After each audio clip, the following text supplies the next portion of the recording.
Hello. Hello, everybody. Hello. I'm Carla Brown, and this is Arlaana Black. And we are Don't mess with the mamas. MOMMAS. You are the protagonist of your life and not the victim of your destiny. So today we will be interviewing Arlaana and discussing her book, recently published, can be found on Amazon, A Day in the Next, a journey from Brooklyn to Buddhism. So, Arlaana, why did you decide to write your memoir? Okay, so it's a little promo, not too much of a promo today, but here is the book cover, and it's got a picture of my husband's painting, my mom, big story there, when I was performing, when I was a singer, photo of when we had our restaurants, and a photo of my family, including Spencer, our wonderful son, and our little pug, Zoe. So I wrote this book because I've always wanted to encourage people. Mm-hmm. And just like when I got married and all the women got up and sang The Impossible Dream because they say if she can get married, anyone can. Mm-hmm. My life has been such a roller coaster in so many ways, so many impossibilities. And I wanted to encourage people that anything and everything is possible. Mm-hmm. That was my desire. Okay. And it started when I was 7 months old. I didn't start writing when I was 7 months old.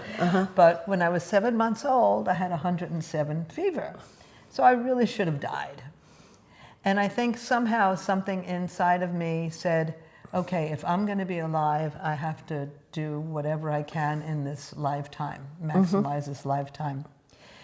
So I don't know if it was a combination of wanting, my freedom or whatever it was, but when I was in the crib, I used to my mother used to dress me in pajamas and I undressed, and she dressed me and I undressed. And when I was 3, I ran away from home. So I think I always wanted to be an explorer and be independent. I didn't want to have anything, stopping me. And should I just get into all the escapades at this point? Yes, you should. Okay. You should. Okay, thank you, Carla. Carla and I are such good friends. But not only we are, SGI members of the SGI and practice Buddhism together, and we're both from New York. She's from the Bronx. I'm from New York, Brooklyn, and then Manhattan. But we're just born. We have a few weeks apart in age, and we just have so much in common, and we really adore each other. So I think one of the biggest moments of my life is when I packed my bags and I went to Europe on my own when I was 19 years old, and that's a big part of the book. I went for 4 months by myself all around Europe. I ended up in a heroin den in Paris. I thought that was the end of my life, so that was the first of 3 times that I almost died.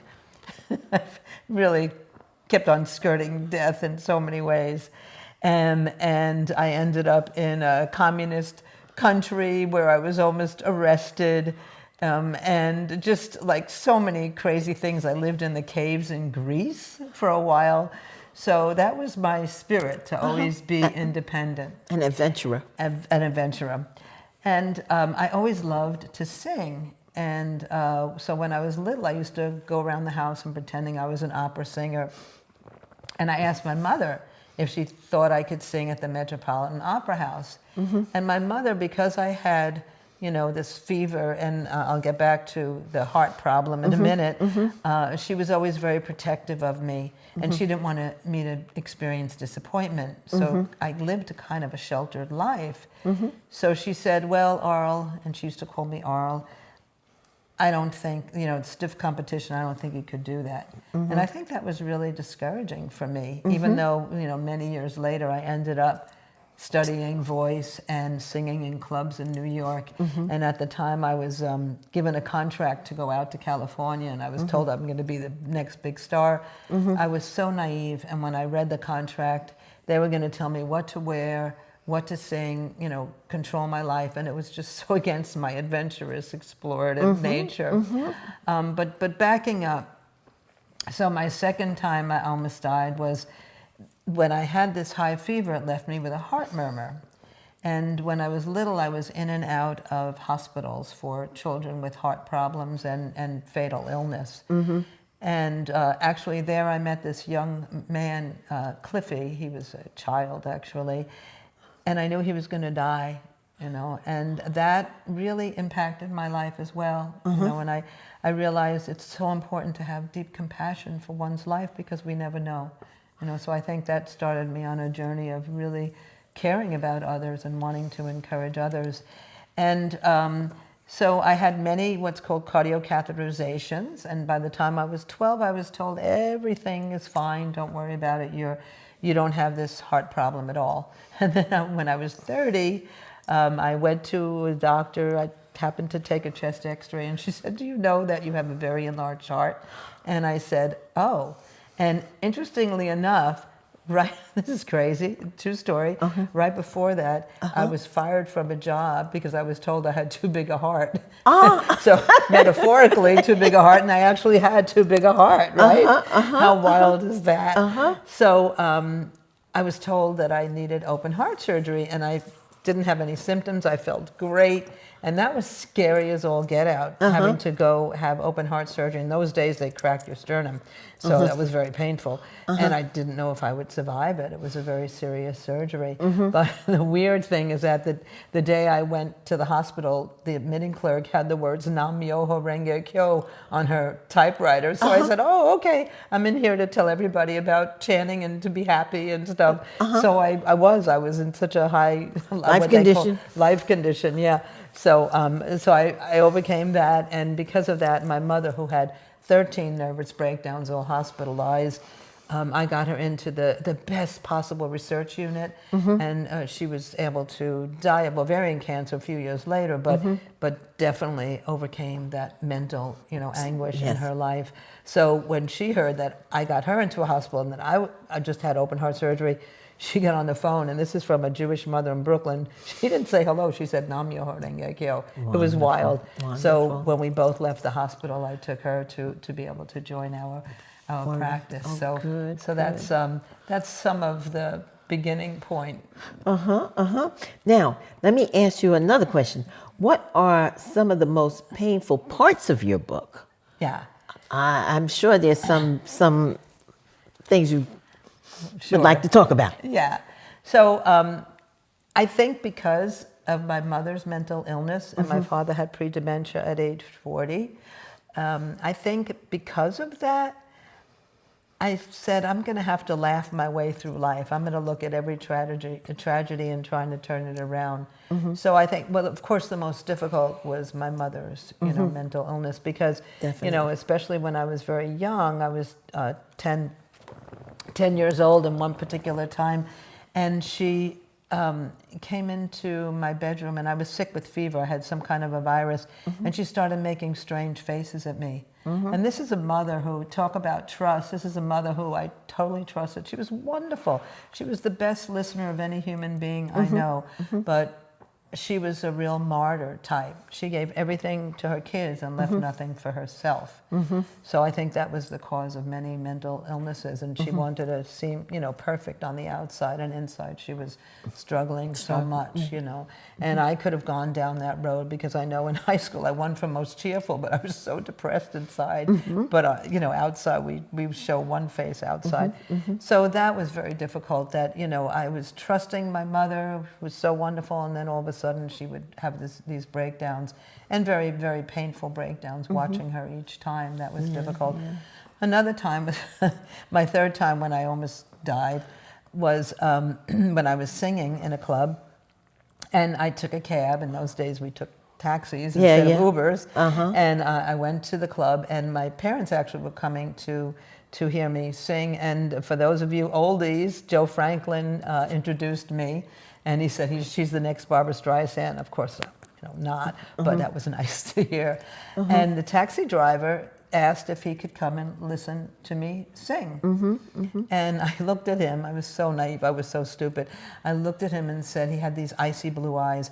I said, "Oh, well, you look very sincere. Yes, of course." Okay. And then he offered to take me home. Now, meanwhile, my family was there. They could have taken me back to my Manhattan apartment. Right. So he proceeded to take me to an isolated place in Queens. He had a gun, and he forced me to perform some sexual act on him, and he was going to kill me. Now, that was before I became a Buddhist, and I remember repeating the words, "I've got to live, I've got to live, I've got to live." It was almost like my chant. That became my chant, "I've got to live." And somehow, he dropped me off in front of my, apartment. And at that time, those of you who know, I had some friends, especially being in the singing industry. I had some boys from Brooklyn, if you know what I mean. Yeah. Well, one boy from Brooklyn was able to get in touch with him. I don't even know how he found him. And just to say, I mean, he was alive, but he never drove a cab in New York City again. So that was one of my crazy ventures. But yeah. But again, between my illness and almost dying, and my mother and my father, one time when my mother was carried away, and it was very painful because she was so manic that everybody had to run and catch her. And in those days, they just locked you up, and she had electric shock surgery, therapy, and that was really, really, really difficult to see.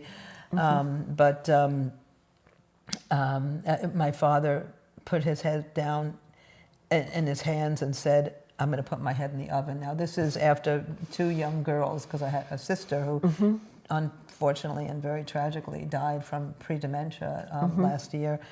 But we were so young at the time, and then our father, we were depending on him, and he said he's going to put his head in the oven. So it was not, they didn't have an easy time of it. So, I said, because I had a difficult life, I had to make myself laugh and others laugh. I always wanted to. That's why I wanted to be an entertainer. I do have a good voice, and the whole idea of making people happy and making people laugh was always something wonderful to me. And that's sort of why I became a Buddhist, because I love the idea of world peace through individual happiness. It made so much sense. Let me ask you one question. What does having deep compassion for your life mean? Oh, wow.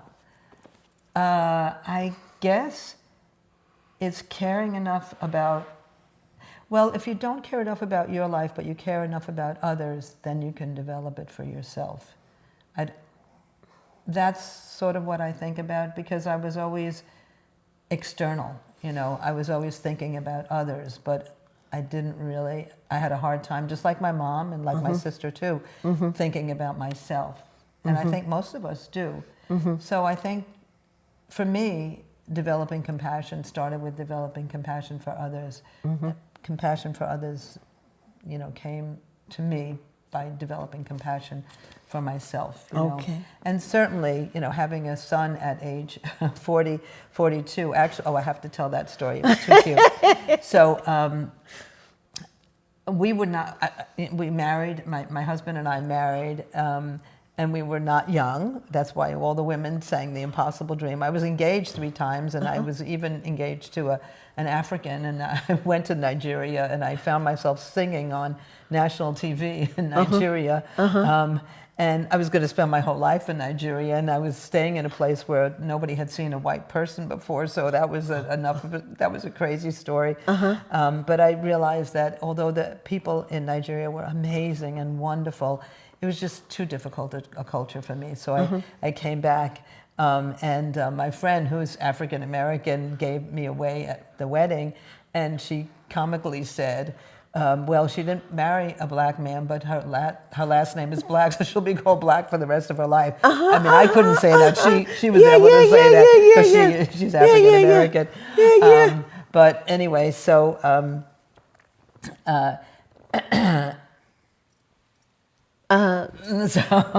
you lost your train of thought. I lost my train of thought. Sorry. All right. When we got pregnant, we married late, and we got pregnant. we had no idea. But Chuck thought I was having a heart attack because I had that heart problem when I was younger and had open heart surgery. So 2 ambulances came to the Manhattan apartment. It was like 4:30 in the morning, and did all these tests and stuff. And then this little intern from the islands came in, several hours later, and he says, "Well, ma'am, all your tests came back negative, but for what it's worth, congrats, you're pregnant." And I immediately proceeded to throw up all over him. I said, "Oh my gosh, I ruined his career. That was it." And then the next morning, I passed out on the bathroom floor because I hadn't had any, prenatal vitamins. I immediately knew I was having a boy because I got a black eye. I said, no girl is going to give her mom a black eye. Oh, gosh. Started eating hamburgers, and that's Spencer's favorite food today. Even though he's 31, that's his favorite food today. And I just kind of knew that somehow I was having a boy. And then I was in labor for 6 days. Good. And 2 weeks late, yeah. So Chuck wrote all these beautiful hand calligraphy birth announcements that said July, and Spencer had the nerve to be born August 2nd, 2 days before Chuck, so he had to cut out all those beautiful, hand. Yeah. But anyway, but it's been such a treasure having Spencer. It was really wonderful, and being married to such a wonderful and patient husband, because I think he's the only one in the world who could tolerate it. Well, listen, now let me ask you another question. Sure. What are the funniest and zaniest parts in the book? Do you have another crazy story to tell? I think those are sort of the craziest stories.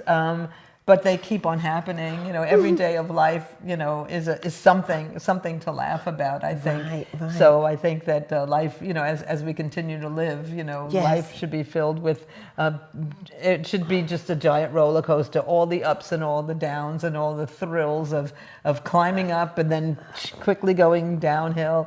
So I think that just living every day has been zany and exciting. And Carla, I have to say, you two are so creative. I know you haven't written a book, but you write so much poetry and you do so much writing, and you're an amazing photographer. You're so talented in so many ways. And also, Chuck is so talented. And oh my gosh, I'm not even talking about the restaurants. Well, a big part of the book is how to run a gourmet restaurant on 4 microwaves and an oven on an island in the South. Okay. So that's the most zany, actually. So we decided that we're going to start a restaurant. Neither of us had any experience, nor did we have any money, but we took a home equity loan. Okay. The reason we got the lease on the restaurant is because of Aunt B, a potbelly pig. Okay. Aunt B is a potbelly pig. Okay. So the one who owned the strip mall that we started our restaurant on, his girlfriend owned a potbelly pig. And I allowed Aunt B to eat a necklace that I had that looked like a bunch of candy. So I allowed that pig to eat my necklace. And after that, she said, I'm going to convince my boyfriend to give you the lease spot, because any woman who would allow my pig to eat her necklace. That would be, yeah. So we... where we were on Edisto Island, there was no cappuccino. The only cappuccino was the 7-Eleven cappuccino, right? Okay. So we got this fancy machine that we spent $6,000 from Brazil or from Italy, I can't remember which. And the night before we were about to open, the water was salty because we were right near the beach. So there we were. We had to call Culligan at the last minute, like early in the morning hours. They had to install yet another reverse osmosis system. So our first comment was, your cappuccino is good, but it wasn't sweet.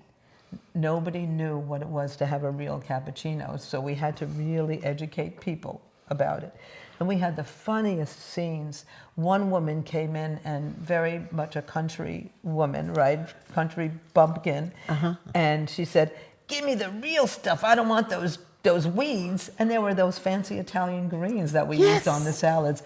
So it was just such an education. We learned so much, and we learned so much about living in the South, coming from Manhattan, living in the South. And I think we taught so many people about what it was like to eat certain foods.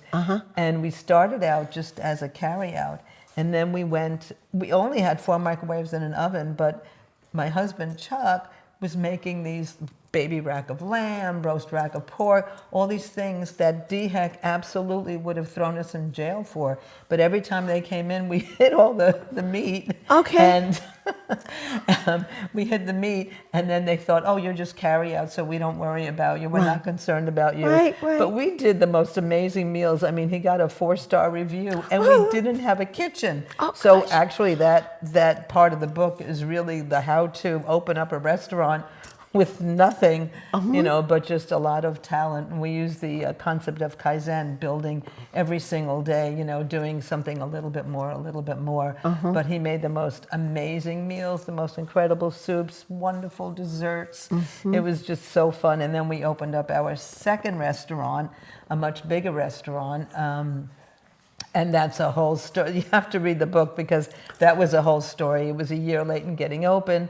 The guy who built the building that we were in kept on cutting corners, so they had to tear up the sidewalk when we finally got open. We had all these crazy people working for us. That's a whole nother story. That's a whole nother story. But that's pretty much it. And then we actually, that second restaurant was gorgeous. It was color changing lights, beautiful handmade tabletops. It was just fabulous, and people loved it and cried when we had to close, but we couldn't. It was 2008, and we couldn't afford to keep it open anymore, and we lost everything. But because of our Buddhist practice, we lost everything, but it was the perfect timing, and we gained so much more because we were able to move from our $500,000 home, which we lost, to $1 million home because his mother had just lost her husband, my husband's father, and she said, why don't you come live with me? And the house was fully paid for. It was perfect because our son, because we changed school district, he was able to apply to and get into the top academic magnet high school in the nation. So it really turned around. And then we were able to go back to teaching, and then I started teaching psychology, which I absolutely loved. I used to cry with my students every single day, listening to their lives, and it was just fabulous. So and it continues to this day. We were able to sell that house and move into a beautiful home where we live today. Right. What impressed me was that in reading your book, I could see how your human revolution took place with dealing with different people from different Southern culture. Right. Okay, the education program, the struggles you went through, trying to do something different for the students. And I was impressed with that. I really was. So let me ask you another question. Oh, and I'm sorry, but one thing I forgot. I also was involved in starting a school in New York called the Renaissance School, based on Buddhist principles, which is a wonderful, wonderful school. And now there are 2 schools like that. Now it's charter. It used to be public. Now it's charter school. And I was teaching at this little house on the Prairie School on Edisto Island. And one woman who didn't like the fact that I was trying to help her son who had major issues, educational and mental issues. So she kind of blamed me for the Civil War. So I said, okay, I guess I'm responsible for starting the Civil War, so I really must change some deep-rooted stuff. So I actually taught anywhere from 5th grade through college. I was teaching a bunch of college as well. But yeah, and then at Columbia University, that was a whole story. I was told I was never going to get in. The secretary told me, she laughed at me, just many experiences of overcoming and not giving in and never being defeated. That's so important. Never be defeated, no matter what, so overcoming. Yeah, okay. I'm sorry, what was your question? Okay. So what message do you want to leave your listeners with? Oh, that you are the protagonist, not the victim of your destiny. Don't mess with the Babas. You are the protagonist, not the victim of, and nothing's impossible. I mean, here I was, a girl from Brooklyn. Parents had no money, mental illness, but just you can achieve anything in life. There is nothing that's impossible, and it doesn't have to be grand. Just becoming happy is the most challenging thing of all. And just living your life, appreciating your life. You don't have to have a lot of money. That's not the way. You don't have to be beautiful. You don't have to be any of this.